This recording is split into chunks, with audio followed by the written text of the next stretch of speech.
ॐ सहना भवतु सहनौ भुनक्तु सह वीर्यं करवावहै तेजस्विनावधीतमस्तु मा विद्विषावहै। ॐ शान्ति शान्ति शान्तिः। श्रुतिस्मृतिपुराणानाम् आलयं करुणालयं नमामि भगवत्पादं शङ्करं लोकशङ्करं शङ्करं शङ्कराचार्यं केशवं बादरायणं सूत्रभाष्यकृतौ वन्दे भगवन्तो पुनः पुनः। ईश्वरो गुरुरात्मेति मूर्तिभेदविभागिने व्योमवद्व्याप्तदेहाय दक्षिणामूर्तये नमः। ॐ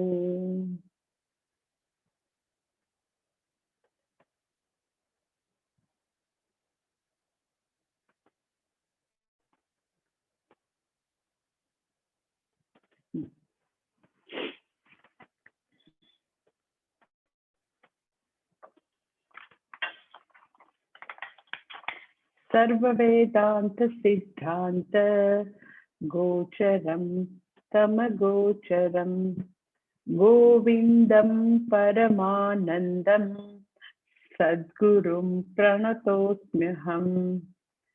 दुर्लभं त्रयमेवेतत् देवानुग्ररहेतुकं मनुष्यत्वं मुमुक्षुत्वं महापुरुषसंश्रयः।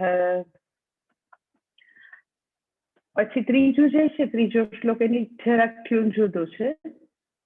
લબ્ધ્વા કથંચિન્નરજન્મ દુર્લભમ તત્રાપि પુંસ્ત્વં શ્રુતિપારદર્શનમ યસ્વાત્મમુક્તયે નયતેત મૂઢધીઃ સહ્યાત્મહાસ્વં વિનિહન્ત્ય સદગ્રહાत्. પછી પાછું ટ્યુન જુદું છે. પઠन्तु શાસ્ત્રાણि યજन्तु દેવાन् कुर्वन्तु कर्माणि भजन्तु देवताः आत्मैक्यबोधेन विना विमुक्तिः न सिद्ध्यति ब्रह्म शतान्तरेऽपि. એટલે ક્યાંક અનુષ્ટુપ હશે ક્યાંક ત્રિષ્ટુપ હશે. એટલે 10 તમને એટલે આપી રાખ્યા છે કે તમે થોડું શબ્દોથી બધા પરિચિત થઈ જાવ એટલા માટે. ગઈ વખતે આપણે પહેલો શ્લોક શરૂ કર્યો ગઈકાલે. મેં તમને વાત કરી એમ મંગલાચરણનો શ્લોક છે. હંમેશા ગુરુજીને નમસ્કાર ભગવાનને નમસ્કારથી મંગલાચરણ થતું હોય. ઘણીવાર તત્વ નિરૂપણથી પણ મંગલાચરણ થતું હોય. તો અહીંયા કે છે સર્વ વેદાંત સિદ્ધાંત ગોચરમ. સર્વ વેદાંત શબ્દ જે છે એટલે શું તો કે ઉપનિષદ. મેં તમને ગઈકાલે વાત કરી કે વેદાંત એટલે ઉપનિષદ. વેદાંત જે છે મૂળ ગ્રંથ માટેનું બીજું શબ્દ વેદાંત છે અથવા તો તમે ઉપનિષદ કહો. એને વેદાંત શા માટે કહે છે તો કે વેદના અંતભાગમાં બધા ઉપનિષદ આવેલા છે અને સર્વ વેદાંત એટલે ઉપનિષદ. અહીંયા છે પહેલો શબ્દ છે સર્વ વેદાંત સિદ્ધાંત. સર્વ વેદાંતનું સિદ્ધાંત શું છે તો કે હુંનું નિરૂપણ, ભગવાનનું નિરૂપણ એટલે જીવેશ્વર એક્યનું નિરૂપણ એ સર્વ વેદાંતનું નિચોડ છે. સર્વ વેદાંતનું સિદ્ધાંત તમે કહો તો શું તો કે મહાવાક્ય જે છે તત્વમસી મહાવાક્ય દેટ ઇઝ સર્વ વેદાંત સિદ્ધાંત. સર્વ વેદાંત એટલે ઉપનિષદ. સર્વ વેદાંત સિદ્ધાંત ગોચરમ તમ અગોચરમ. એટલે આપણે ગઈકાલે ભાષાંતર આખું જોયું હતું કે હું મારા ગુરુ જે છે જે ગોવિંદ છે પરમાનંદ જે છે એને હું નમસ્કાર કરું છું. પરંતુ એ ગોવિંદ એ પરમેશ્વર જે છે ગોવિંદ છે એ ગુરુ માટે પણ છે અને પરમેશ્વર માટે છે, ભગવાન માટે પણ છે. તો એ કેવા છે ગુરુ? તો કે અગોચરમ. અહીંયા છે ને સર્વ વેદાંત સિદ્ધાંત ગોચરમ તમ અગોચરમ, બે શબ્દ છે અહીંયા, ગોચરમ ને અગોચરમ. શબ્દ હું તમને બે વધારે સરસ રીતે સમજાવું છું, પહેલા ખાલી ભાષાંતર જોઈ લઈએ. કે હું મારા ગુરુ જે પરમાનંદ છે એને નમસ્કાર કરું છું. એ પરમેશ્વર એ ગોવિંદ જે છે કેવા છે? તો કે અગોચર છે, જે વિષયકૃત થઈ ન શકે એવા છે.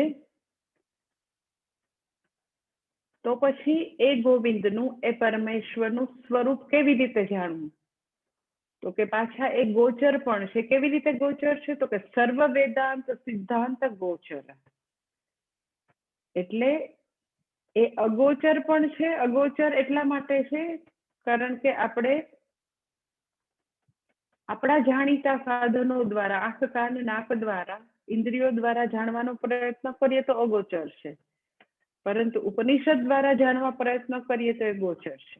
એટલે હવે આખું ભાષાંતર તમને સમજાશે કે હું મારા ગુરુ પરમેશ્વરને, ગોવિંદને હું નમસ્કાર કરું છું, જેનું સ્વરૂપ ઇન્દ્રિય અગોચર છે, પરંતુ સર્વ ઉપનિષદ દ્વારા જે ગમ્ય બને છે, જેનું જ્ઞાન પ્રાપ્ત કરી શકાય એવા સદગુરુને, એવા પરમેશ્વરને હું સતત નમસ્કાર કરું છું. એટલે બે શબ્દ છે, ગોચર અને અગોચર. એ આપણે જોઈ લઈએ. ગોચર શબ્દ જે છે એની આગળ ગો શબ્દ છે અને ચર. તો ગો શબ્દ જે છે એ સંસ્કૃત ડિક્શનરીમાં ગો શબ્દના ઘણા બધા મિનિંગ છે. ગો શબ્દ જે સ્ત્રીલિંગમાં પણ છે અને પુલ્લિંગમાં પણ છે. તમને ગો શબ્દ જાણીતો શબ્દ તમને ખબર છે, ગોમાતા માટે બી ગો શબ્દ. ગો શબ્દ પૃથ્વી માટે પણ વપરાય. ગો શબ્દ જે છે એ શબ્દ માટે પણ ગો શબ્દ વપરાય છે. આ શરીર જે છે એના માટે પણ ગો શબ્દ વપરાય છે. એટલે ગો શબ્દના ઘણા બધા મિનિંગ છે. એમાંનો એક મિનિંગ છે ગો શબ્દ એટલે વિષયો, ઇન્દ્રિયના વિષયો. એટલે એનો સંસ્કૃતની ડિક્શનરીમાં ઘણા બધા એના મિનિંગ હોય. એવા ઘણા સંસ્કૃત શબ્દો છે, એના ઘણા બધા મિનિંગ હોય. પછી અહીંયા આગળ કયો મિનિંગ લેવાનો છે એ કોન્ટેક્સ્ટ જોતા ખબર પડે. એટલે અહીંયા ગો શબ્દ એટલે ગાય લેવાનું છે, ગો શબ્દ એટલે પૃથ્વી લેવાનું છે, ગો શબ્દ એટલે શબ્દ લેવાનું છે, શું લેવાનું છે આપણને કોન્ટેક્સ્ટથી ખબર પડે. તો અહીંયા ગો શબ્દનો અર્થ લેવાનું છે વિષયો. એટલે ગાહા ચરંતી યેશુ. ગો એટલે ઇન્દ્રિયો. ઇન્દ્રિયો જેની અંદર ફરે છે, ઇન્દ્રિયોનું જેની અંદર રમણમ થાય છે એ. એટલે આપણા શરીર, આપણી બધી ઇન્દ્રિયો જે છે એ તત્ત વિષયોમાં રમણ કરે. આંખ જે છે એ રૂપમાં રમણ કરે, પછી કાન જે છે એ તો કે એ શબ્દમાં રમણ કરે, ત્વચા છે સ્પર્શમાં રમણ કરે. એટલે દરેકે ઇન્દ્રિય સતત વિષયમાં રમણ કરે. ટૂંકમાં ગો શબ્દ એટલે અહીંયા ઇન્દ્રિયોના વિષયો. એટલે ગોચર એટલે શું? તો કે જ્યાં આગળ ઇન્દ્રિયોની પહોંચ હોય એનું નામ ગોચર. ઇન્દ્રિયો જેને વિષયકૃત કરી શકે, આપણા શબ્દ સ્પર્શ રૂપ રસ ગંધ દ્વારા જે વસ્તુ જાણી શકાય, જેને આપણે ઓબ્જેક્ટિફાઈ કરી શકીએ, એ બધું ગોચર. કે હું કોઈ વસ્તુ અત્યારે જોઉં છું કે આ તો ટેબલ છે, આ તો ખુરશી છે, આ તો કમ્પ્યુટર છે, તો મારી આંખ વિષયોને જોવે છે, તો કમ્પ્યુટર જે છે એ ગોચર વિષય કહેવાય. કેવો? તો કે આપણા શબ્દ સ્પર્શ રૂપ રસ દ્વારા આપણી પાસે જ્ઞાનેન્દ્રિયોની જે પહોંચ જે આગળ હોય એનું નામ ગોચર. પછી તમે એમ કહો કે મને મારા સુખ દુઃખ, મને મારો ગુસ્સો, મને મારું ભૂલવું કે નહીં ભૂલવું, એ પણ મને દેખાય છે. ભલે મને મારી ઇન્દ્રિયોથી નથી દેખાતું, પણ મારા મનથી દેખાય છે. ધેટ ઇઝ કોલ્ડ સાક્ષી વૈદ્ય. એ પણ ગોચર છે. સુખ દુઃખ પણ ગોચર કહેવાય. બધા વિષયો બહાર દુનિયાના એ પણ ગોચર છે. જે આપણે આપણા મનથી અનુભવી શકીએ, મનથી જોઈ શકીએ, મનથી જેનો તાગ મેળવી શકીએ, એ બધું ગોચર. એટલે અમુક વસ્તુ જે છે સીધે સીધી પ્રત્યક્ષ રીતે આપણને ગોચર છે એ ખબર પડે. અમુક સાક્ષી વૈદ્યથી ખબર પડે કે સુખ જે છે એ આપણને આંખથી નથી દેખાતું, પણ આપણે એનો અનુભવ કરીએ છીએ સુખ દુઃખનો. પછી આપણી જુદી જુદી સુખ દુઃખની બધી જ ઇમોશન્સ જે છે એનો આપણે અનુભવ કરીએ છીએ. તો એને સાક્ષી વૈદ્ય કહે કે આપણે મનથી એ બધું અનુભવી શકીએ છીએ, એના વિશે જોઈ શકીએ છીએ, એના વિશે વિશ્લેષણ કરી શકીએ છીએ કે આજે તમારું મૂડ બહુ ખરાબ છે, કેમ આટલું બધું લો ફીલ થાય છે, કેમ આટલું બધું અત્યારે એન્ઝાઇટી થઈ ગઈ છે, કેમ આટલું બધું અત્યારે ગુસ્સો આવી રહ્યો છે. તો એ બધું સાક્ષી વૈદ્ય કહેવાય કે આપણે જોઈ શકીએ છીએ આપણે પોતાને, આપણા પોતાના બધા આવા મનના ભાવોને જોઈ શકીએ છીએ. ટૂંકમાં એ બધી જ વસ્તુ ગોચર છે. શબ્દ સ્પર્શ રૂપ રસ ગંધ દ્વારા જે વિષયોને વિષયકૃત કરીએ એ બી ગોચર. સાક્ષી વૈદ્યથી જે બી આપણે કરીએ એવી ગોચર. પંચ પ્રમાણ દ્વારા જે બધું છે પ્રત્યક્ષ, અનુમાન, એ દ્રષ્ટાંત, અનુપલબ્ધિ, એ બધું જ તો કે પંચ પ્રમાણ દ્વારા જે વિષયકૃત થઈ શકે બધું જ ગોચર. પ્રત્યક્ષ એટલે આપણને આંખથી દેખાય છે. અનુમાન એટલે તો કે ભલે દેખાતું નથી પણ આપણે આપણી મેળે અનુમાન કરીએ છીએ, તો એ બી ગોચર કે અહીંયા આગળ ધુમાડો નીકળે છે ને તો અગ્નિ તો હશે. તો ભલે મને અગ્નિ દેખાતો નથી, અગ્નિને આપણે આંખથી વિષયકૃત નથી કરી શકતા, છતાં પણ એ ગોચર જ કહેવાય, કારણ કે આપણે મનથી એનું ઇન્ફરન્સ કરી શકીએ છીએ. એટલે જે પંચ પ્રમાણ દ્વારા પ્રાપ્ત છે એ પણ બધું આપણી પાંચે પાંચ જ્ઞાનેન્દ્રિય કર્મેન્દ્રિયની જ્યાં પહોંચ છે એ બધી વસ્તુ જે બી આપણે વિષયકૃત કરી શકીએ બધું જ ગોચર કહેવાય. સાક્ષી વૈદ્ય એ પણ ગોચર. એટલે જ્યાં બેઝિકલી આપણી પોતાની જ્ઞાનેન્દ્રિય કર્મેન્દ્રિયની મનની બધાની જ્યાં જ્યાં પહોંચ છે એ જ્યાં પહોંચી શકે છે, વિષયકૃત કરી શકે છે, એને પામી શકે છે, બધું જ તો કે ગોચર. એટલે હવે અહીંયા આગળ કે છે પરમેશ્વર જે છે, ગોવિંદ જે છે, એનું સ્વરૂપ કહે છે કે એ તો ગોચર નથી. કેવા છે? તો કે તમ અગોચરમ. એવા પરમેશ્વર કે જે અગોચર છે. ગોચર શબ્દ સમજાઈ ગયો તો આપણને હવે અગોચર ખબર પડે. અગોચર એટલે શું? તો કે નેચરલી જ્યાં પંચ પ્રમાણની પહોંચ નથી, ઇવન છઠ્ઠું પ્રમાણ શબ્દની પણ પહોંચ નથી. ખરેખર પૂછો તો અગર શબ્દ જે છે એ વાચ્યાર્થ રૂપે પ્રતિપાદન કરે તો એની બી પહોંચ નથી. એટલે અગોચર એટલે શું? તો કે આપણી એક પણ ઇન્દ્રિયો એને વિષયકૃત ન કરી શકે, ધેટ ઇઝ કોલ્ડ અગોચર. એટલે કોઈ એવું ન કે હા મને ભગવાન જે છે આંખથી દેખાઈ ગયા, પછી તો મને કાનથી તો કે એ દિવ્ય ધ્વનિ સંભળાયો. કારણ કે આંખ જે છે એની પાસે એવું કોઈ પણ પ્રકારે એવું સામર્થ્ય નથી કે પરમેશ્વરને પ્રકાશિત કરી શકે, એને વિષયકૃત કરી શકે. કારણ કે આંખમાં વિષયકૃત કરવાનું સામર્થ્ય જેને કારણે છે એની આપણે વાત કરીએ. એટલે તેનો ઉપનિષદમાં એમ કે ચક્ષુષઃ ચક્ષુષ, શ્રોત્રસ્ય શ્રોતમ. એ આંખની પણ આંખ છે, કાનનો પણ કાન છે. એટલે જે આપણા જાણીતા બધા સાધનો જે છે એ પ્રત્યક્ષ પ્રમાણ, અનુમાન પ્રમાણ, એ પ્રમાણની વાત કરીએ કે આપણી પોતાની બધી ઇન્દ્રિયોની વાત કરીએ, મનની વાત કરીએ, સાક્ષી વૈદ્યની વાત કરીએ, જેનાથી આપણે જગતના બધા જ પદાર્થોનું જ્ઞાન પ્રાપ્ત કરવાનો પ્રયત્ન કરીએ છીએ, એ બધા ત્યાં નિષ્ફળ જશે. એ બધાની પહોંચ નથી. કારણ કે એ બધાનું અસ્તિત્વ, એ બધાનું કાર્ય કરવાપણું જેને કારણે છે એનું સ્વરૂપ આ બધા પ્રમાણથી સિદ્ધ થઈ શકે નહીં. ધેટ ઇઝ કોલ્ડ અગોચર. હવે જેવું એવું એવી રીતે શાસ્ત્રમાં વાત આવે કે એ અગોચર છે, અપ્રમેય છે, યતો વાચો નિવર્તન્તે, કે વાણીની પણ ત્યાં પહોંચ નથી, મનની પણ પહોંચ નથી. એવું જેવું કે એટલે તરત જ મોડર્ન વેદાંતના જે બધા બિલાડીના તોપની જેમ જે બધા પંથ છે તરત જ એકદમ જ આમ એક્ટિવ થઈ જાય કે હા એટલે તો અમે કહીએ છીએ કે મેડિટેટ એન્ડ રિયલાઇઝ, ધ્યાનમાં બેસો અને તમે સાક્ષાત્કાર કરો. એટલે એક્ઝેક્ટલી આ પોઈન્ટથી આવા બધા જે એવા સ્ટુપિડ બધા આઈડિયાઝ જે છે, આવા બધા પંથ છે, બધા ધતિંગ છે, અહીંયાથી શરૂ થયા.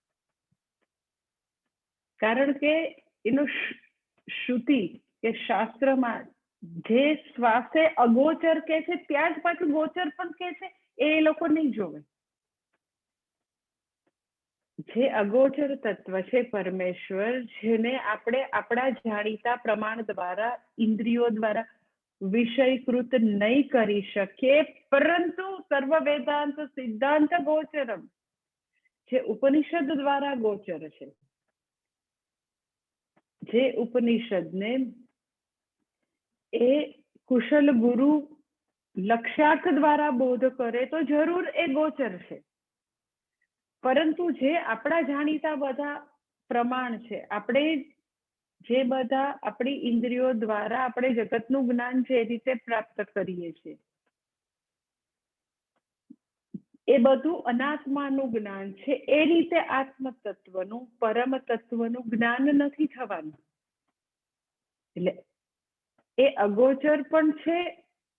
એ જ અગોચર તત્વ સર્વ વેદાંત સિદ્ધાંત ગોચર, સર્વ વેદાંત દ્વારા, ઉપનિષદ દ્વારા જરૂર ગોચર થાય જો એવા સંપ્રદાયવિત ગુરુ યોગ્ય રીતે એ સંપ્રદાયની રીતે બરાબર રીતે ભણાવે, શ્રોત્રિય ગુરુ, તો એ ગોચર જરૂર થઈ શકે. એટલે ઉપનિષદ દ્વારા એ ગોચર છે. આપણે આપણી રીતે એને પંચ પ્રમાણ દ્વારા જો પ્રાપ્ત કરવાનો પ્રયત્ન કરીએ તો એ ગોચર નથી. એટલે કે અન્ય પ્રમાણ અગોચરત્વાત અગોચર બ્રહ્મ, બીજા બધા પ્રમાણ દ્વારા એ ગોચર નથી, માટે એને અગોચર બ્રહ્મ કહ્યું. એ અગોચર બ્રહ્મ જે પંચ પ્રમાણ દ્વારા, જાણીતા પ્રમાણ દ્વારા એને કદી વિષયકૃત ન કરી શકાય, એ ઉપનિષદ દ્વારા ગોચર બને.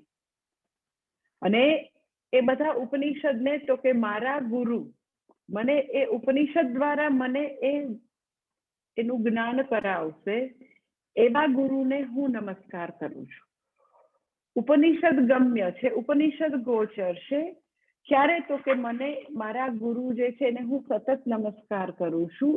એ ગુરુ મને તો કે ઉપનિષદ દ્વારા એ વસ્તુ, એ અગોચર તત્વને મારા માટે પ્રાપ્ત બનાવશે, ગોચર બનાવશે. અને આપણને એવું થાય કે એ બધા પંચ પ્રમાણ, એ સાક્ષી વૈદ્ય, આપણી બધી ઇન્દ્રિયો જે છે એ શા માટે વિષયકૃત ન કરી શકે? તો કે એને વિષયકૃત કરવાની જરૂર જ નથી. વિષયકૃત કોને કરી શકાય? તો કે જે વસ્તુ સ્વતઃ સિદ્ધ ન હોય એને વિષયકૃત કરી શકાય. બ્રહ્મ તત્વ, હુંનું તત્વ, આત્મ તત્વ જે છે એમાં આ બધા જ જે કઈ ઇન્દ્રિયો છે, મન છે, એ બધા જ એમાં ઊણા ઉતરે છે. એની પહોંચ નથી, કારણ કે એ તત્વ પોતે સ્વતઃ સિદ્ધ છે, સ્વપ્રકાશ છે.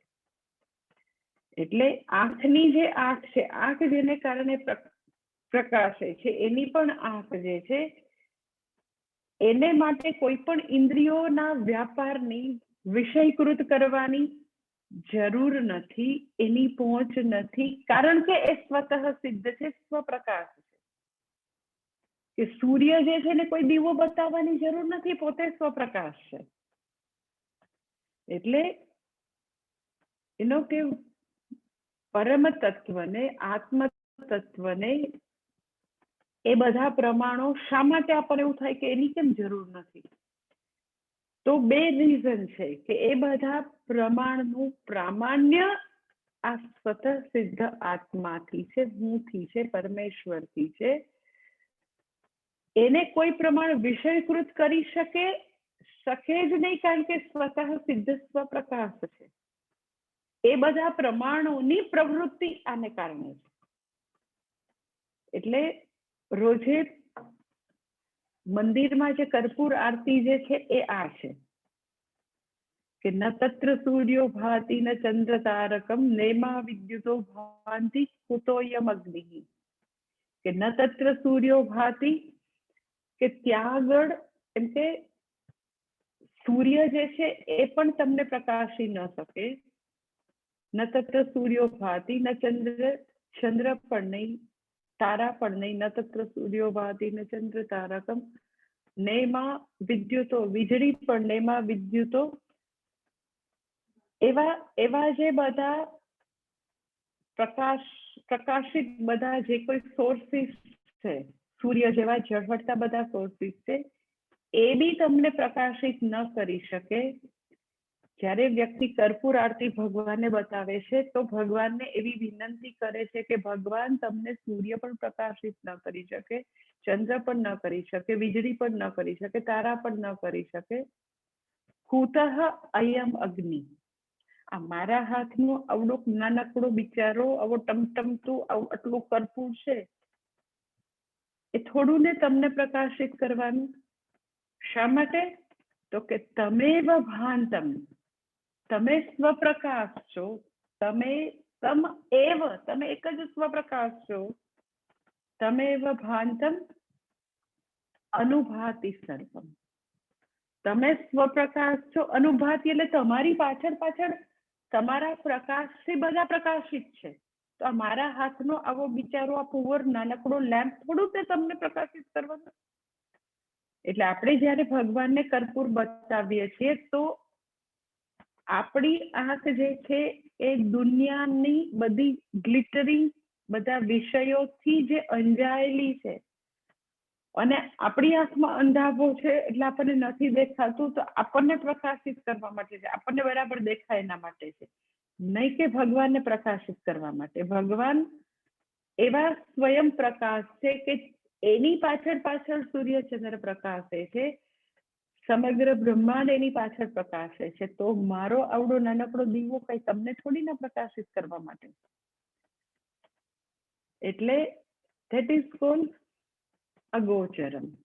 અગોચર એટલે શું? તો કે સૂર્યચંદ્ર એટલે શું? તો કે કોઈ પણ મારો આંખ, કાન, નાક, મારી કોઈ પણ ઇન્દ્રિયો ભગવાનને જોઈ લેશે, સાંભળી લેશે એવું થવાનું જ નથી. મારી બધી ઇન્દ્રિયોની પહોંચ જ નથી. એ સ્વયં પ્રભા છે, સ્વયં પ્રકાશ. એટલે અગોચર એટલે એને કોઈ ઓબ્જેક્ટિફાઈ ન કરી શકે, વિષયીકૃત ન કરી શકે. કોઈની તાકાત નથી, જરૂરત પણ નથી. કોઈની તાકાત નથી, કારણ કે એ બધાની તાકાત ઈશ્વરને કારણે છે. એનો પ્રકાશ, એનું અસ્તિત્વ ઈશ્વરને કારણે છે.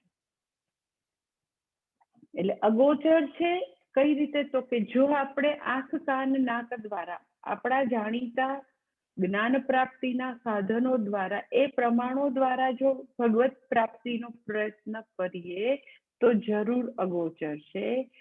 પરંતુ શબ્દ પ્રમાણ દ્વારા લક્ષ્યાર્થથી બોધ કરે, ઉપનિષદનો સર્વ વેદાંત અર્થાત ઉપનિષદનો બોધ લક્ષ્યાર્થથી એવા સંપ્રદાયિક શ્રોત્રિય ગુરુ બોધ કરે તો જરૂર ગોચર બને. અને મારા એવા ગુરુ છે, એવા પરમાનંદ મારા ગુરુ છે, જે મને આ અગોચર તત્વ જે છે એનો આવી રીતે લક્ષ્યાર્થે બોધ કરાવશે. એને હું સતત ખાલી નમસ્કાર નથી કહેતું, તો કે હું એને સતત નમસ્કાર કરું છું. એ શિષ્યની શ્રદ્ધા અને શિષ્યની શરણાગતિ સૂચવે છે. આવી રીતે મંગલાચરણ કરી અને હવે તો કે ગુરુજી શરૂ કરે છે. હવે પછીનો શ્લોક આપણે જોઈએ.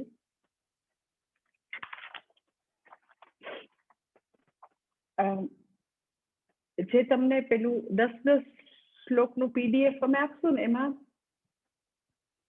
લેફ્ટ સાઈડ જે હશે ને નંબર, એ પૂજ્ય સ્વામીજીએ પોતે આપેલા નંબર છે, અને રાઈટ સાઈડમાં જે નંબર હશે ને એ ઓરિજિનલ ટેક્સ્ટમાંથી લીધેલા નંબર હશે. એટલે કોઈને ઓરિજિનલ ટેક્સ્ટ કારણ કે વિવેક ચુડામણી એસ બહુ જ જાણીતું પ્રકરણ ગ્રંથ છે.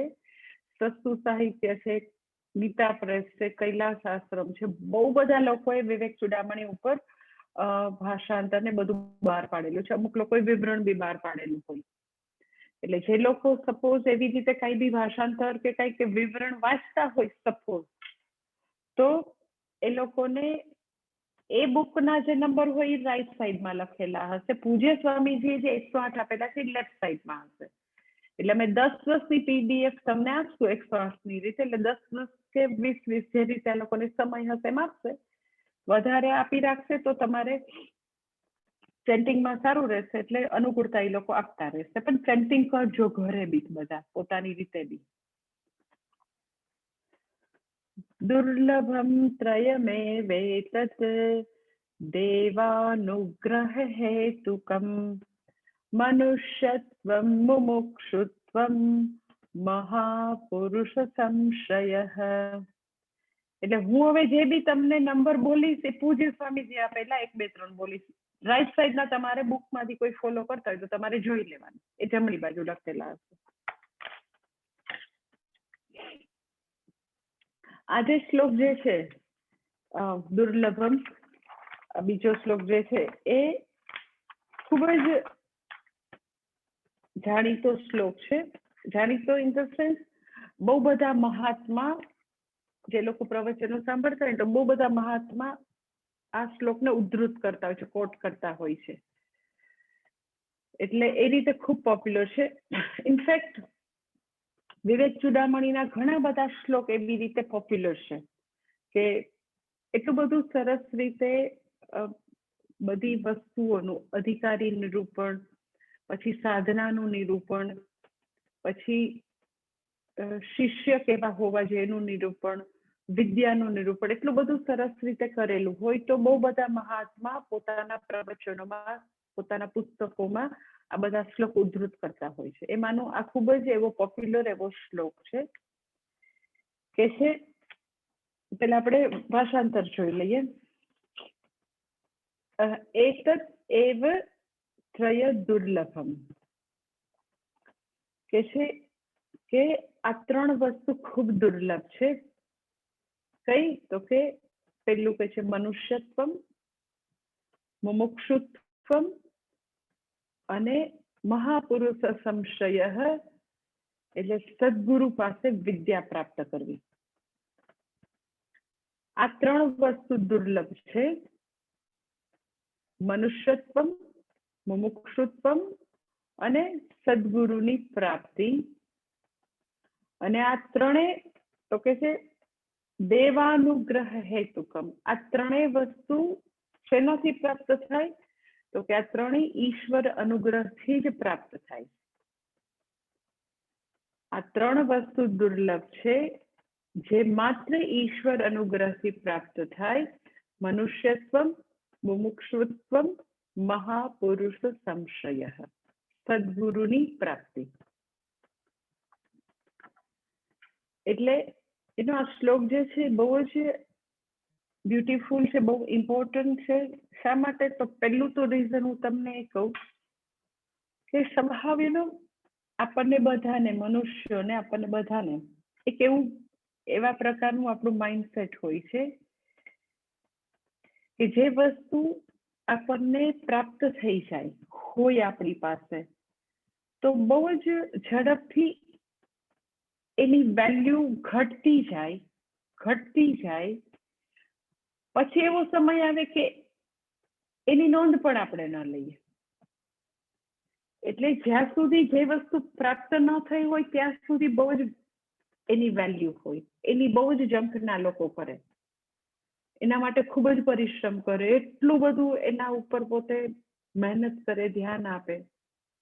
પરંતુ ઇનવેરિયેબલી જે વસ્તુ પછી પ્રાપ્ત થઈ જાય તો સમય જતા એની વેલ્યુ ઘટતા એવું થાય કે બિલકુલ એ બધી વસ્તુઓ જે છે એની નોંધ લેવાની જ બંધ થઈ જાય.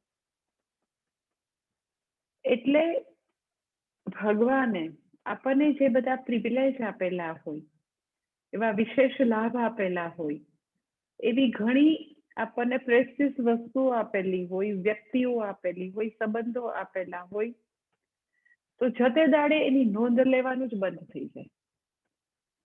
એટલે તમે સત્સંગ કરો, શાસ્ત્રનું નિયમિત અધ્યયન કરો, તો આવી રીતે મહાત્મા આવીને તમને એ વસ્તુ વિશેની અવેરનેસ આપે. તમને એવું થાય કે એનાથી શું ફાયદો થાય. તો એવું છે કે જે પ્રિવિલેજ આપેલો હોય, જે એવી પ્રેસ્ટિજ વસ્તુઓ, વ્યક્તિઓ, સંબંધો જે બી આપેલું હોય એની નોંધ લેવાની બંધ કરીએ ને, એટલે એ સિક્કાની બીજી બાજુ એવી છે કે નથી એનું ગાણું ચાલુ થઈ જાય, એની ફરિયાદો ચાલુ થઈ જાય.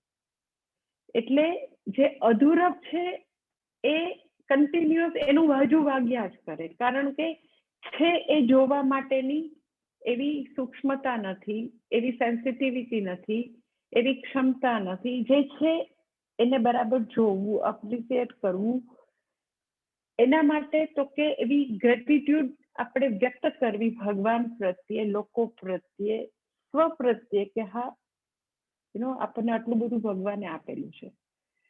એટલે આ બધા શ્લોક જે છે એઝ સચ ઘણા સરળ શ્લોકો છે, પણ તમે મને પૂછો તો એનું અતિશય મહત્વ એટલે છે કે આપણને ભાન કરાવે કે જો તને કેવડો મોટો પ્રિવિલેજ આપેલો છે.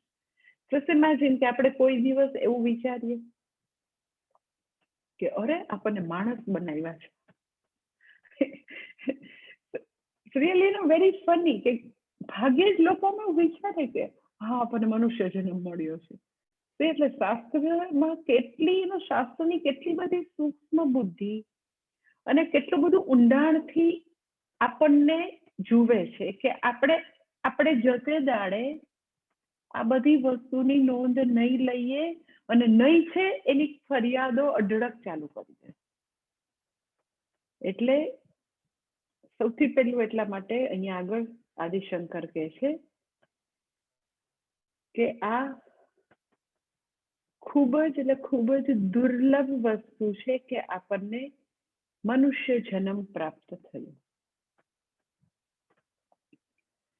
એટલે વ્યક્તિ જે છે, મને યાદ છે કે એક બહુ વર્ષો પહેલા કોઈક ભાઈ જે છે, મેરિડ કપલ, એના વાઈફ જે છે એ પ્રેગ્નન્ટ હતા, તો જસ્ટ આમ બધા એના ફેમિલી પૂછતા હતા કે દીકરો કે દીકરી કે આમ કે તેમ. તો એ લાઈક ડોક્ટર એટલે કે અરે આપણી ઘરે ખાલી તંદુરસ્ત બાળક આવે ને એનાથી વધારે કાંઈ ન જોઈએ. તો જે ડોક્ટર હોય ને ખબર પડે કે જન્મતા મનુષ્યોમાં કેટલી બધી ખોડ ખાપણની, કેટલી બધી બીજી બધી તકલીફોની, કેટલી બધી પોસિબિલિટી છે. તો એવી ડોક્ટર કક્ષાની વ્યક્તિને દીકરો કે દીકરી એવું એના મગજમાં આવે જ નહીં. તમે જો એવા બધા અજ્ઞાની અને અબુધ મનુષ્યને આવી બધી પણ વસ્તુ ભણેલા હોવા છતાં એવી આવતી હોય કે દીકરો કે દીકરી. એટલે વ્યક્તિમાં જેમ જેમ મેચ્યોરિટી આવે, જેમ સમજ શક્તિ આવે, તો એને એના પ્રિવિલેજનું ભાન થાય. એ મનુષ્યપણું જે છે એ ખૂબ જ દુર્લભ ઘટના છે એવું જોવા માટે આપણે આપણી આસપાસની સૃષ્ટિને જોવી પડે. અને મનુષ્ય શરીર અને બીજા બધા સ્પીસીસની કમ્પેરિઝન આપણને ખબર પડવી જોઈએ. Then another point is કે શા માટે બીજા બધા સ્પીસીસ છે ને શા માટે હું મનુષ્ય છું. મનુષ્ય જન્મની દુર્લભતા આપણે એવું થાય કે ના એ તો શાસ્ત્ર એમ જ કે, તો શાસ્ત્ર એમ જ નથી કહેતા. એટલે પહેલા તો અહીંયા આગળ આપણે ખૂબ જ ઓનેસ્ટલી ખૂબ જ મનન કરવાની જરૂર છે કે આ પૃથ્વી ઉપર અમીબાથી માંડીને, એક કોષી જીવથી માંડીને કેટલા આપણી કઈ અક્કલ કામ ન કરે એટલી વેરાયટીઝ અને એન્ડલેસ, ઓલમોસ્ટ એવું કહી શકે એન્ડલેસ નંબર્સ, એન્ડલેસ વેરાયટીઝ જીવો આ પૃથ્વી પર છે. આપણે એવું એનિમલ પ્લેનેટ કે નેશનલ જિયોગ્રાફી કે એવું કાંઈ બી એવી આપણે જોતા હોય એવી બધી સાઇટ ઉપર જઈને તો આપણને ખબર પડે કે ભગવાને કેટલા બધા જીવો સર્જેલા છે. પછી આપણને આપણે આસ્તિક હોય, આપણને શાસ્ત્રમાં શ્રદ્ધા હોય તો તમને એવી ખબર હોય કે કેટલા બધા લોક છે, ચતુર્દશ ભુવન છે, એમ કે 7 ઉર્ધ્વલોક છે, 7 અધોલોક છે, અને એ બધા લોકમાં પણ જીવો છે. આપણને ખબર છે કે દેવ ને ગંધર્વ ને કિન્નર ને કેટલા બધા ત્યાં આગળ બધા જીવો છે. ભૂ ભુવ મહ જન તપ સત્યમ એ બધા લોકમાં અતલ વિતલ પાતલ પાતાલ તલાતલ રસાતલ એ બધા અધોલોક છે, 7 અપ એન્ડ 7 ડાઉન. અને શાસ્ત્રમાં ત્યાં આગળ બધા જે પણ જીવો છે, જે પણ કોઈ એમ કે યક્ષ છે ને કિન્નર છે ને દેવતા છે, એનું બી વર્ણન છે, તમને ખબર છે. એટલે આપણને આસ્તિક હોય તો એ બી ખબર છે કે આટલા બધા જીવો ત્યાં બી છે. આપણને એ બધી વસ્તુમાં હજી આપણી ચાંચ ન ડૂબતી હોય તો સિમ્પલ થોડું બાયોલોજી, ઝુઓલોજી, થોડું બોટની ભણ્યા હોય તો વનસ્પતિમાં બી જીવ છે, સ્થાવરીઓની છે. એમાં જગદીશચંદ્ર બોઝ જે છે એ ન કહેતો હોય આપણને તો ખબર પડે ને કે વનસ્પતિમાં પણ જીવ છે. તો તમે એ વનસ્પતિ થી માંડીને નાનકડું એમ કે ઘાસ થી માંડીને અમીબાથી માંડીને કીડીથી માંડીને હવામાં રહેનારા બધા બેક્ટેરિયા અને વાયરસ થી માંડીને જસ્ટ ઇમેજિન, આમ આપણું મગજ કામ ન કરે એટલી સ્પીસીસ ભગવાને ગળેલી છે, એટલા જીવો છે. આમ ખરેખર એમ કે વેરાયટીઝ માં એન્ડલેસ, નંબર્સમાં પણ એન્ડલેસ છે. જેટલું તમે વિચારો, જોવો, અને ખરેખર આવી બધી એનિમલ પ્લાનેટ, નેશનલ જીઓગ્રાફી બધું ડિસ્કવરી જુઓ તો તમને ખબર પડે કે આમ એવા જુદા જુદા રંગના ચિત્ર વિચિત્ર, ઘણા આપણને જોવા બી ન ગમે એવા બધા વાઇલ્ડ એનિમલ એટલા બધા, હવામાં રહેનારા એટલા, પાણીમાં રહેનારા એટલા, પાણીમાં સરફેસ ઉપર થોડા ઘણા હોય, નીચે કેટલા બધા હોય. એટલે એ બધા જીવોની તમે વાત કરો એટલા બધી, શાસ્ત્ર એમ કે 84 લાખ યોની. શાસ્ત્ર 84 લાખ કહેતો હોય તો આપણે વિજ્ઞાન બી કહે છે કે કેટલું બધું છે. હવે જસ્ટ ઇમેજિન કે એ બધામાંથી, એ બધા આટલી બધી પોસિબિલિટી માંથી મને કેવી રીતે મનુષ્ય જન્મ મળ્યો? કેમ મને સ્ટ્રીટ ડોગનો જન્મ ન થયો? કેમ તો કે મને બાવળનો જન્મ ન થયો, વનસ્પતિનો જન્મ ન થયો? કેમ એવા વાઇલ્ડ એનિમલ રૂપે મારો જન્મ ન થયો? કેમ ત્યાં આગળ કલકત્તામાં દરિયા કિનારે માછલી રૂપે મારો જન્મ ન થયો? એ લોકો માછલીઓ ખાઈને પાછા એમ કે તમે બધા શાકભાજી ખાવ ને, અમે તો સમુદ્ર ફૂલ ખાઈએ છીએ. માછલી છે સમુદ્રનું ફૂલ છે, અમે ફૂલ જ ખાઈએ છીએ. તો વિચાર કરો કે કેટલી બધા જીવોની પોસિબિલિટીમાં આપણને મનુષ્ય જન્મ મળવો એ કેટલી યુ કેન સે રેર ઘટના છે. 1 in zillion and zillion ની ઘટના કહેવાય, એકદમ જ દુર્લભ ઘટના કહેવાય કે આટલી બધી 84 લાખ યોનીમાં આટલી સ્પીસીસમાં મને મનુષ્ય જન્મ મળ્યો.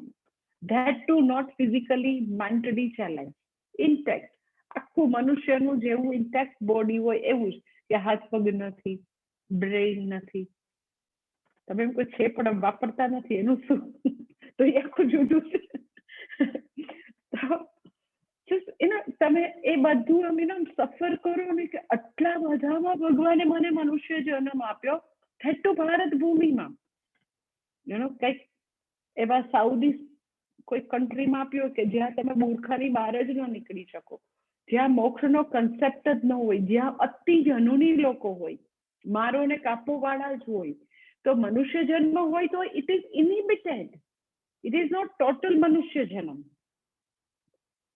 એટલે મનુષ્ય જન્મ મળવો ધેટ ટુ કોઈ પણ પ્રકારના કોઈ કોમ્પ્લિકેશન નહીં, એવો મનુષ્ય જન્મ મળવો, પુણ્ય ભૂમિમાં મળવો, ભારત ભૂમિમાં, કે જ્યાં મોક્ષના પુરુષાર્થ નો કન્સેપ્ટ છે વેદમાં.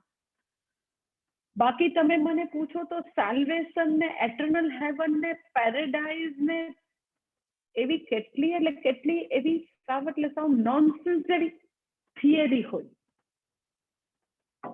જે મોક્ષનો પુરુષાર્થ ચતુર્વિધ પુરુષાર્થમાં જ્યાં આગળ જે ભારત ભૂમિમાં પુણ્ય ભૂમિમાં જ્યાં વેદ આવેલા હોય જ્યાં આગળ આવા પ્રકારનો કન્સેપ્ટ હોય જે તમે ભારત ભૂમિમાં જન્મો એટલે નોઈંગલી અનનોઈંગલી આપણા બ્લડમાં આ બધું હોય ત્યાં જન્મવું મનુષ્ય રૂપે જન્મવું કેવડી રેરેસ્ટ રેર ઘટના છે. તમે ભારત સિવાયના દેશમાં જાઓ તો ખબર પડે કે પુણ્યભૂમિ એટલે શું, કે જ્યાં ગણપતિ ભગવાન છે, હનુમાન ભગવાન છે, વૃક્ષ છે એ પણ ભગવાન છે, ગંગાજી પણ ભગવાન છે, એવું એમાં જ કોઈ ભણાવ્યું ન હોય તો પણ સહજ રીતે લોહીમાં વણાયેલું હોય એવી ભૂમિમાં જન્મવું એ કેવડી એટલે કેવડી દુર્લભ ઘટના છે. એ બીજી જગ્યાએ જન્મતા જે બાળકો હોય ભલે એ લોકો ભારતીય હોય પણ અગર જન્મ ત્યાં થયો છે અને એને એટલું બધું એક્સપોઝર નથી તો એનો આપણને ખ્યાલ આવે કે એ બધું કન્સેપ્ટ એ બધું સમજવું એ લોકો માટે ઘણું અઘરું થઈ જતું છે.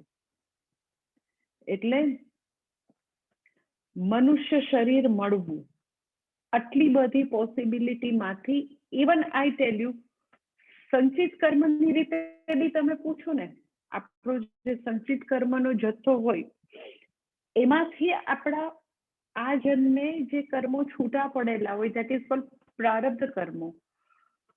તો સંચિત કર્મમાંથી એવું રેરેસ્ટ રેર કોમ્બિનેશન છૂટું પડેલું હોય તો મનુષ્ય જન્મ મળે. કે સંચિત કર્મ જે છે એ આઈ ટેલ યુ દરેક કલ્પમાં આપણને જ્યારે જ્યારે મનુષ્ય જન્મ મળેલો હોય ત્યારે કર્મો બાંધેલા હોય એના સંચિતમાં જમા થયું હોય દરેક કલ્પમાં. અત્યારે જે કલ્પ ચાલી રહ્યું છે શ્વેત વરાહ કલ્પ છે. બ્રાહ્મણ જે છે પૂજા કરાવે ને તો તમે જોજો એ સંકલ્પ બોલે ને એમાં બોલે કે શ્વેત વરાહ કલ્પે જંબુર દીપે ભારત ખંડે ભરત વર્ષ એવું બધું બોલશે. જોજો તો દરેક વખતે આ કલ્પ અત્યારે ચાલી રહ્યો છે એ શ્વેત વરાહ કલ્પ છે. તો એવા અને જસ્ટ ઇમેજિન ખાલી એનો મનુષ્ય જન્મ આપણા સંચિત કર્મના કોમ્બિનેશનથી તમે વિચારો. આ મેં તમને પૃથ્વી ઉપરની સ્પીસીસની દ્રષ્ટિએ રેર બતાવ્યું. હવે તમે તમારા પોતાના સંચિત કર્મના કોમ્બિનેશન કર્મોના કોમ્બિનેશનની દ્રષ્ટિથી જોવો કે મને મારા સંચિત કર્મમાંથી કેવી રીતે મનુષ્ય જન્મ મળ્યો. કારણ કે સંચિત કર્મમાં પૂજ્ય સ્વામીજી અનેક વાર આ વાક્ય બોલતા કે એવરી કલ્પમાં અગર મળી ગયો મનુષ્ય જન્મ એવરી કલ્પમાં તો એકવાર મનુષ્ય જન્મ મળે તો તમે 60, 70, 80 વર્ષ જીવો ને તો બી પૂજ્ય સ્વામીજી એમ કે તમને કીડીથી માંડીને ડાયનોસોર સુધીના જન્મ થઈ શકે એવા આપણે કર્મો બાંધેલા હોય એક મનુષ્ય જન્મમાં. કે એ વ્યક્તિ ડોગ બી થઈ શકે, ગાય બી થઈ શકે, કાંઈ બી થઈ શકે. સવારથી સાંજ સુધી જાગ્રત અવસ્થાના બધા કલાકોમાં અહર્નિશ કન્ટિન્યુઅસ તમે કર્મો બાંધો છો અને કર્મ આપણું ડેથ થાય એટલે બધા નથી ભોગવાતા એટલે એ બાકી રહેલા કર્મો ટોટલમાં મિક્સ થઈ જાય.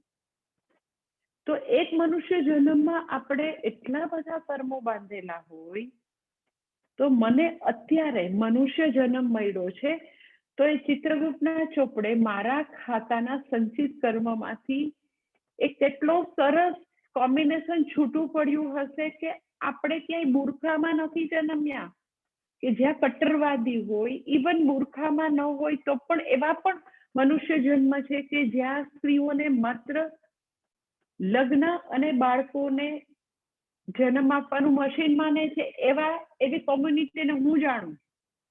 એ લોકો એવું જ માને કે સ્ત્રીનો જન્મ એટલે જ થયો છે કે એને પરણવાનું, રોટલા ઘડવાના અને બાળકોને જન્મ આપીને પછી મોટા કરીને ગુજરી જવાનું, બીજું એનું કઈ કર્તવ્ય હોય જ ન શકે.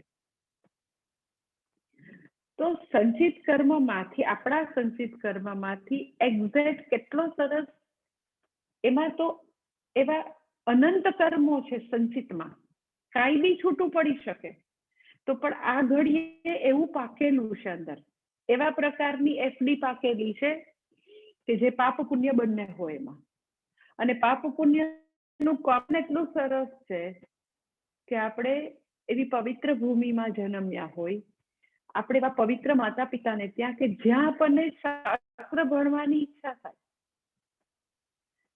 એટલે મનુષ્ય જન્મ સંચિત કર્મની દ્રષ્ટિએ પૂછો તો પણ મનુષ્ય જન્મ એવો સંચિત કર્મમાંથી આપણો પાપ પુણ્યનો એવો જથ્થો છૂટો પડે, કારણ કે મનુષ્ય જન્મ મિશ્ર યોનિ છે, તો એવો જથ્થો છૂટો પડ્યો કે જે પુણ્ય થકી આપણે ગુરુ સાથે, શાસ્ત્ર સાથે કનેક્ટ થઈ શકીએ. એવી જગ્યાએ એવા લોકો વચ્ચે હોય કે જ્યાં મોક્ષની, જ્ઞાનની પોસિબિલિટી હોય. એવા લોકો, એવા દેશ છે કે જ્યાં મોક્ષની પોસિબિલિટી કે કન્સેપ્ટ છે જ નહીં. માત્ર પ્લેઝર, માત્ર ભોગવો, માત્ર તમે બસ જન્મ તો કે શરીરથી બધા જે ભોગવો છે એ ભોગવવા માટે છે. એટલે ખરેખર લગ્ન કરે એની પહેલા 10 વાર બ્રેકઅપ થયું હોય ને લગ્ન તો કે 7-8 થઈ જાય એક જન્મમાં. એક જન્મમાં 7-8 જન્મ થઈ જાય, એટલા તો લગ્ન કર્યા હોય. 70 વર્ષે તો કઈનું 7મું લગ્ન બોલતું હોય, કારણ કે મોક્ષનો કન્સેપ્ટ જ નથી. પ્લેઝર સિવાય બીજો કોઈ કન્સેપ્ટ જ ન હોય. એવા પ્રકારનો માહોલ છે, એમાં એનો વાંક નથી. એ જ જિંદગી છે, બીજું કોઈ જિંદગી જ નથી. એટલે લગભગ it is near to animal જેવી જિંદગી છે. જે મનુષ્ય શરીર જેમાં ભગવાને ચતુર્વિધ પુરુષાર્થની પોસિબિલિટી મૂકી છે, ચતુર્વિધ, જ્યારે એ બધી જિંદગી 2 પુરુષાર્થમાં સમાપ્ત થઈ જાય, અર્થ અને કામમાં. પ્લેઝર એટલે ખાલી અર્થ કામમાં પૂરી થઈ જાય. એટલે જે ભગવાને પોટેન્શિયલ મૂકેલું હોય એ પૂરેપૂરું વાપરી શકો એવો ત્યાં એની 7 પેઢીમાં એના મા બાપ, એના દાદા દાદી કે કન્સેપ્ટ જ ન હોય. એમ કે તો 4 તમે કરી શકો, એટ એ ટાઈમ 4 કરી શકો, અને આખી જિંદગીમાં 50 બાળકોને જન્મ આપી શકો અને વસ્તી વધારી શકો ભારતની. એટલે સાવ જનુની જુદી પ્રકારની બધી વસ્તુઓ છે. એટલે મનુષ્ય જન્મ મળે તો એ બધા ઇનિબિટેડ મનુષ્ય જન્મ છે, એ પૂર્ણ નથી. It is near to animal only. કે મારો કાપો, બધાને પૂરા કરી નાખો, એટલી બધી જેહાદવાળી એ લોકોની લાઈફ હોય. એ લોકોને એના સિવાયની કોઈ પોસિબિલિટી ની બિચારાને ખબર જ ન હોય. 17 વર્ષના હોય, 18 વર્ષના, ત્યારે એને સુસાઇડર બોમ્બ તરીકે તૈયાર કરવામાં આવતા હોય. એટલે આપણને આપણા સંચિત કર્મના જથ્થામાંથી એવું પાપ પુણ્યનું કોમ્બિનેશન છૂટું પડે કે જે આપણને એક તો મનુષ્યત્વ પર પૂર્ણ મનુષ્યત્વ આપે, ફિઝિકલી, ઇમોશનલી, મેન્ટલી. આપણો પરિવાર એવો હોય કે આપણું એ બધું પૂરેપૂરું ડેવલપ થઈ શકે, એ બધી પોસિબિલિટી છે, એ ટોટલી એ બધી વસ્તુ બહાર આવી શકે. એવા માહોલમાં, એવા પવિત્ર વાતાવરણમાં જન્મવું, દેટ ઇઝ કોલ્ડ મનુષ્યત્વ. એન્ડ થર્ડ પોઈન્ટ, પેલું મેં તમને વિજ્ઞાનથી રેરેસ્ટ રેર ઘટના કીધી. બીજી તો કે સંચિત કર્મના દ્રષ્ટિથી, કાર્મિક મોડેલથી મેં તમને કીધું this is rarest rare. And third thing rarest rare એ હું તમને કહું છું. ત્રીજો પોઈન્ટ કે બીજા બધી જેટલી સ્પીસીસ છે, મનુષ્યતર જેટલી બી સ્પીસીસ છે મનુષ્ય સિવાયની, they are totally programmed. એ લોકોમાં જેવો સોફ્ટવેર ફિટ કરેલો છે એમ જ બિચારા વર્તી શકે છે. એ લોકોમાં કર્તુમ શક્યમ, અકર્તુમ શક્યમ, અન્યથા વા કર્તુમ શક્યમ પોસિબિલિટી નથી. કર્મ કરવાનું સામર્થ્ય નથી. એ ગાય હોય કે સિંહ હોય કે વાઘ હોય, મનુષ્યને છોડીને આ પૃથ્વી પર જેટલી પણ સ્પીસીસ છે એ તમે મને પૂછો તો એ ટોટલી મશીન છે. ભગવાને ઉભા કરેલા ખરેખર મશીન છે. એ મશીન કઈ બી હોય. હમણાં કોઈએ આ બધું કોરોના ને એવું છે ને, એટલે એમ કે પેલાના પ્રોબ્લેમ થાય ને મેઇડના, કામવાળાના, એટલે કોઈએ સ્વામીજીને ને મને એક સરસ વસ્તુ ગિફ્ટ કરી કે રૂમ ક્લીન કરે ને રૂમને પોતું બી કરે એવો રોબો. કે તમે એમ કે કોઈ વાર બી આ લોકો કોરોનાને કારણે તમારા રૂમમાં ન આવવા દેવાય વગેરે વગેરે, તો તમે મૂકી દો. તો એની મેળે એ બધું મેપિંગ કરી લેશે અને પોતું વાળી લેશે, પોતું કરી લેશે વગેરે વગેરે. તો એ કેવી રીતે કામ કરે? તો કે એના જે બનાવનારા હોય, સાયન્ટિસ્ટ હોય, એને એની અંદર જેવા પ્રકારનું સોફ્ટવેર, જેવો પ્રકારનો ડેટા, જે બી વસ્તુ અંદર ફિટ કરેલી હોય, એક્ઝેક્ટલી એવી રીતે વર્તે. એ પોતે પોતાનું બ્રેઇન વાપરીને જુદી રીતે એ રોબોને બિહેવ કરવાની ફ્રીડમ નથી. એવી જ રીતે એ બધા જ જેટલા બી દુનિયામાં સ્પીસીસ છે, એ નાનકડા અમીબાથી માંડીને વાયરસ કે જે આપણને નરી આંખે ન દેખાતું હોય પણ આખી દુનિયાને 1 વર્ષ માટે થંભાવી દે, ભલે નરી આંખે ન દેખાય, એ બધા 100% ભગવાને એનું પ્રોગ્રામિંગ કરેલું છે. અને એ જે ભગવાને પ્રોગ્રામિંગ કરેલું છે એનાથી જુદી રીતે એ કોરોના વાયરસ પણ વર્તી શકતો નથી. એ જુદા સ્ટ્રેન એને આવવાના હોય તો આવે છે, એ જુદી જુદી રીતે વર્તવાનું હોય તો વર્તશે. તો ભગવાને એવું મૂકેલું છે. એટલે they are totally programmed by ભગવાન. મનુષ્ય જે છે, મનુષ્ય યોની, મનુષ્યત્વ જે છે પ્રિવિલેજ છે, રેરેસ્ટ રેર છે, દુર્લભ છે, કારણ કે એમાં ભગવાને એને પ્રોગ્રામિંગ કરીને મૂકેલ. બધાને પ્રોગ્રામિંગ કરીને મૂકેલ છે. આપણે ભલે ને સિંહને જંગલનો રાજા કહીએ પણ એમાં બી પ્રોગ્રામિંગ. તમે કહો એનામાં તો કેટલી બધી તાકાત, ઓકે તાકાત છે એનો ક્યાં વાંધો છે, પણ છતાં એનું પ્રોગ્રામિંગ એવું છે કે એ એવી રીતે કોઈ બી હરણને કે બકરીને ત્યાં જોવે તો એને ખાવાનું, એવું એનું પ્રોગ્રામિંગ છે બિચારાનું. એમાં એ વિચાર ન કરે કે આવડા જંગલમાં મારા માટે આવી સરસ ડીશ તૈયાર કરીને કોણ ગયું છે, આ જંગલ આપી ઝાડ નીચે આવી સરસ રીતે બાંધીને કોણ ગયું છે, એવું વિચારવાની ક્ષમતા નથી. પ્રોગ્રામિંગ કે આવું એનિમલ જોયું, ભૂખ લાગી એટલે ખાઈ લેવાનું, એવું મશીન છે અંદર. હું રોબોમાં આવી રીતે રિમોટ કંટ્રોલથી ચાલુ કરો એટલે કચરો વાળવા માંડે, ધેટ ઇઝ પ્રોગ્રામિંગ. એમ ખાવાનું જોયું એટલે ખાઈ લેવાનું, ધેટ ઇઝ પ્રોગ્રામિંગ. સિંહ હોય તો બી. પછી મનુષ્ય જે છે એને ભગવાને ફ્રીડમ આપેલ છે, ફ્રી વિલ આપેલ છે. એના ફ્રી વિલ નો દુરુપયોગ કરીને જે ઝાડ નીચે એને બકરી કે ગાય કે ભેંસ બાંધી હોય એની ઉપર મોટો બધો પોતે પિસ્તોલ કે મોટી બધી પોતે રાઇફલ લઈને બેસે અને તો કે બાપુ જે છે પેલા આવ્યા બધા રાજવીઓ એને તો કે સિંહને પછી ભડાકે દઈ દે, એને શૂટ કરી નાખે અને પછી એનો ફોટો પોતાના ડ્રોઈંગ રૂમમાં મૂકે. એટલે પોતાને મળેલી ફ્રીડમનો 100% મિસયુઝ, દુરુપયોગ. પેલાને ભગવાને વિચારવાની ક્ષમતા નથી, ટોટલી પ્રોગ્રામ કે ખાવાનું છે તો ખાઈ લેવાનું. પણ મનુષ્યને તો કે મનુષ્યને જો આવી રીતે કઈ બી હોય તો એ વિચારે કે આ જંગલમાં આવવું કેવી રીતે. એટલે મનુષ્ય પણ દુર્લભ છે. શા માટે? તો કે મનુષ્યને વિચારવાની ક્ષમતા, જ્ઞાન શક્તિ, કર્મ કરવાની શક્તિ, એ કોઈ એનિમલને કર્મ કરવાની શક્તિ નથી.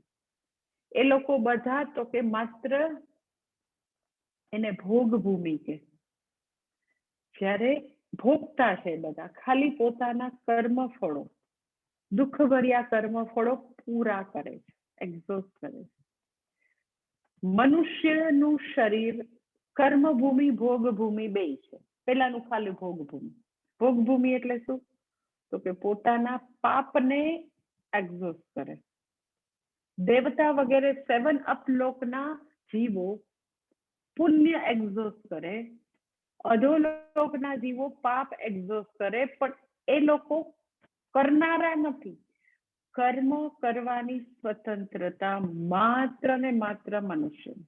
કર્મ કરવું, ન કરવું, પછીથી કરવું, જુદી રીતે કરવું, એવું એનિમલને એવી કોઈ પણ પ્રકારની ફ્રીડમ નથી. ભોગતા છે, ખાલી પોતાના કર્મફળ ભોગવે છે, ભોગભૂમિ. મનુષ્યને એવી અવડી મોટી ફ્રીડમ આપી કે ઓકે તું હવે આ જન્મમાં બહુ બધા સત્કર્મ કરીને પુણ્યની મૂડી બાંધી શકે છે.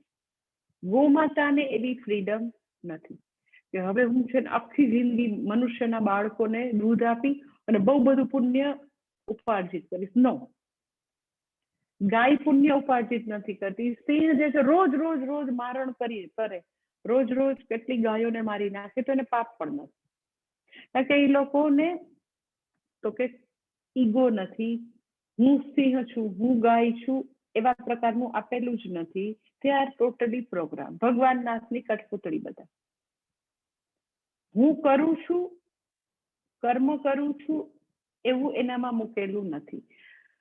કર્મ કરે છે એવું હોય તો ફળ આવે, તો કર્મ કરનારા કર્મફળ ભોગવનારા થાય. એ કર્મો કરતા જ નથી એટલે એ લોકોને વિમુક્તા હાકે, એ બધા મુક્ત જ છે. એટલે 84 લાખ યોની અંદર એક યોની મનુષ્ય યોનીને ભગવાને ફોર એ ચેન્જ એની અંદર પ્રોગ્રામિંગ કરીને મૂકેલા નથી. એ બધામાં પ્રોગ્રામિંગ કરીને મૂકેલા છે. મનુષ્યને નથી. એટલે મનુષ્યને ભગવાને કર્મ કરવાની 100% સ્વતંત્રતા, ફ્રી વિલ છે, ફ્રીડમ છે. એટલે પોતે કરેલા કર્મો ભોગવે પણ છે અને નવા કર્મો ઊભા પણ કરે છે. એટલે એ તો કે ભોગભૂમિ પણ છે, કર્મભૂમિ પણ છે. કર્મભૂમિ એટલે નવા કર્મો ઊભા કરે છે, ભોગભૂમિ કરેલા કર્મો ભોગવે પણ છે. પેલી બધી માત્ર ભોગભૂમિ. તો આપણને એવું થાય કે એમાં કેવી રીતે દુર્લભ મનુષ્યપણું? તો કે બરાબર છે, કર્મ કરવાની સ્વતંત્રતા, જ્ઞાન શક્તિની સ્વતંત્રતાથી મનુષ્ય ઈચ્છા શક્તિ, જ્ઞાન શક્તિ, કર્મ શક્તિ, આ ત્રિવિધ શક્તિ આપી કે ઈચ્છાઓ કરી શકે.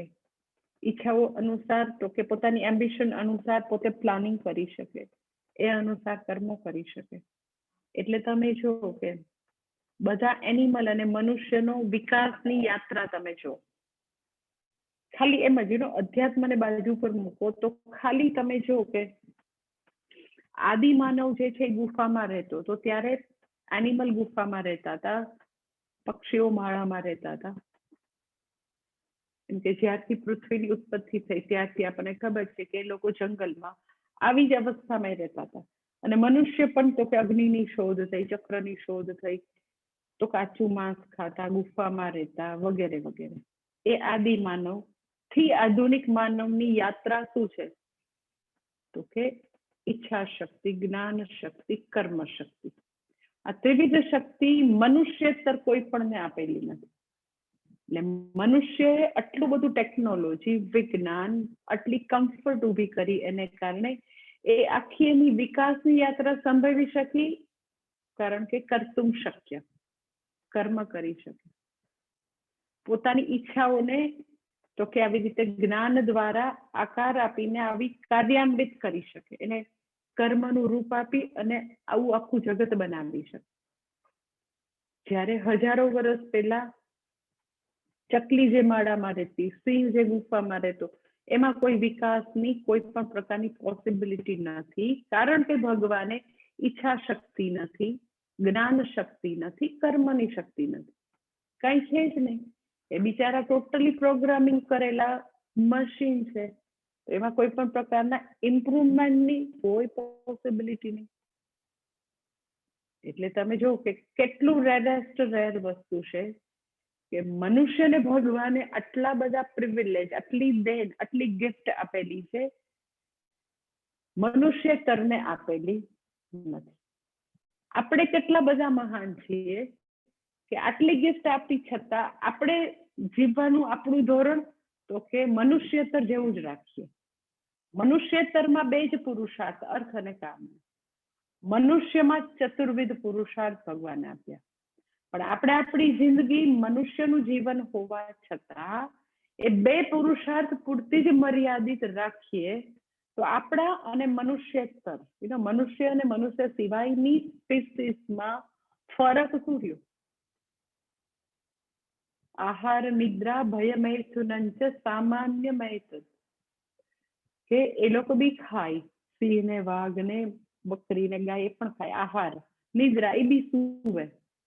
એ લોકોને બી બીજા એનિમલનો ડર લાગે, ભય, મૈથુન, એટલે એ લોકો બી બચ્ચાને જન્મ આપે. મનુષ્ય બી 4 વસ્તુ કરે, તો મનુષ્ય અને એનિમલમાં શું ફરક રહ્યો કયો છે?